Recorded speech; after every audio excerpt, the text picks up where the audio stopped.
Donc encore une preuve qu'il faut bien faire attention à lire l'énoncé, parce que ici on pourrait se tromper assez vite et partir dans une mauvaise direction quand on lit cet énoncé. Donc on possède un sac de sulfate de magnésium monohydraté, donc MgSO4, un seul H2O monohydraté, dont la masse molaire est 138,38. Donc on va arrondir dans le cadre de l'exercice à 138,4 grammes par mol. Okay. Et donc on nous demande quelle quantité on doit peser pour faire 25 ml de solution à 0,1 g par litre de magnésium, donc de Mg2+. Donc 25 ml c'est quoi? C'est 250 ml. Et c'est aussi 0,25 litres. Voilà. Et donc là on pourrait très vite partir dans une mauvaise direction en se disant, bon, c'est beaucoup trop simple. On me donne quoi? On me donne une concentration massique. Je sais que la concentration massique, c'est le rapport d'une masse sur un volume. Et donc par déduction, j'arrive à retrouver que c'est la concentration molaire fois la masse molaire. Et donc, très facilement, je peux retrouver la concentration molaire en divisant la concentration massique qu'on me donne par la masse molaire. Donc, je ferai 0,1 divisé par 138,4. Et donc, de ce résultat-ci, j'aurai la concentration molaire, et j'aurai plus qu'à faire la quantité de matière qui est égale à la concentration molaire fois le volume, c'est-à-dire fois 0,25 ici. Et donc, de me dire, hop, j'obtiens ma quantité de matière, que je multiplie ensuite par la masse molaire, et hop, j'obtiens la masse que je dois peser. Mais le truc, c'est que ce raisonnement, il est complètement faux, parce que on a très vite fait de tomber dans le panneau, et seulement quand on n'a pas lu l'énoncé. On voit quoi? On voit que c'est surtout à ce niveau-là qu'on se trompe. C'est quelle quantité doit-on peser pour faire 25 centilitres, donc 250 ml de solution à 0,1 g de Mg2+. Et c'est là qu'on se trompe. L'erreur, elle est ici. C'est 0,1 g par litre de Mg2+. Alors si j'avais été en quantité molaire, effectivement, j'aurais pas eu de souci.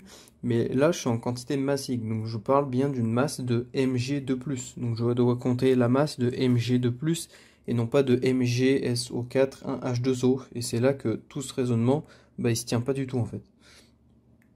Donc comment je vais m'y prendre? Bah, en fait, je vais juste m'y prendre par la logique, et surtout par des changements d'unité, des raisonnements par rapport aux unités. Donc on va tirer un grand trait, et on va essayer de raisonner différemment. Donc on peut essayer de tirer de l'énoncé des valeurs. Ici, on sait qu'on doit obtenir une concentration massique de Mg2+, et non pas de MgSO4, pardon. Et c'est ça qui nous induit en erreur. Donc on peut, avec le tableau périodique, connaître la masse molaire de Mg. Donc Mg ou Mg2+, ça change rien, hein, sachant que la masse d'un électron est 2000 fois inférieure à celle d'un noyau en moyenne, donc on risque rien de prendre la masse molaire de Mg au lieu de celle de Mg2+, d'accord? Et ça, on peut la chercher dans le tableau périodique, c'est 24,305. D'accord? Donc, si la masse molaire c'est de 24,305 grammes par mol, je sais que dans une mol, j'ai 24,305 grammes. Je sais que une mol pèse 24,305 grammes.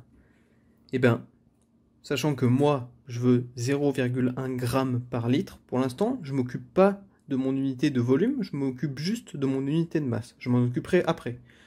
Je sais juste que j'en veux 0,1 g. Et bien, je peux juste appliquer, vous l'avez deviné, un produit en croix.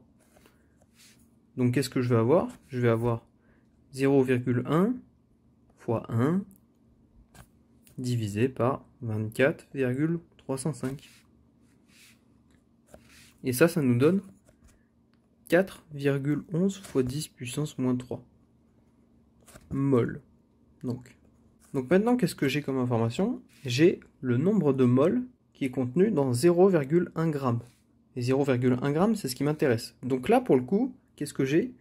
Eh bien, en fait, vu que je suis dans 0,1 g par litre, j'ai le nombre de moles pour 0,1 g. Donc là, j'ai autrement dit le nombre de moles pour 1 litre. Et qu'est-ce que je peux faire? Eh bien, je peux faire exactement le même raisonnement qu'avant, puisque moi, je cherche, d'après l'énoncé, la valeur pour 25 centilitres, donc 250 millilitres. Donc là, je peux dire, eh ben, quel nombre de moles j'ai pour le volume que moi je cherche. Et ça nous donne 1,0275 fois 10 moins 3. Et donc ça, c'est le nombre de moles que j'ai dans 0,25 litres, donc dans mes 25 centilitres. Donc maintenant, j'ai ma quantité de matière de Mg2+, contenue dans 250 millilitres, donc dans mes 25 centilitres. On sait quoi? On sait que notre masse, c'est notre quantité de matière fois notre masse molaire. Et bien, en fait, on peut s'aider du fait que MgSO4 1H2O, en solution, donnera un seul Mg2+. Puisqu'en fait, il n'y a pas Mg2SO4, il y a MgSO4. Donc un seul de toute cette molécule va libérer un seul Mg en solution. Et on aura du SO4 de moins de l'autre côté. Mais ça, on s'en fiche. Et on aura une molécule de flotte aussi, mais ça, on s'en fiche aussi. Ce qui nous intéresse, c'est le Mg2+. Et on sait qu'on a un rapport de 1 sur 1. Et grâce à ça, on peut juste multiplier par la masse molaire de MgSO4, un seul H2O, pour obtenir notre masse à peser. Puisque nous, ce qu'on pèse, c'est pas du Mg2+, mais c'est du MgSO4 H2O. Cependant, on a bien fait notre raisonnement pour Mg2+, et non pas pour MgSO4 H2O. Et donc cette fois-ci, on trouve une masse de 0,1422 grammes, soit 142,2 mg.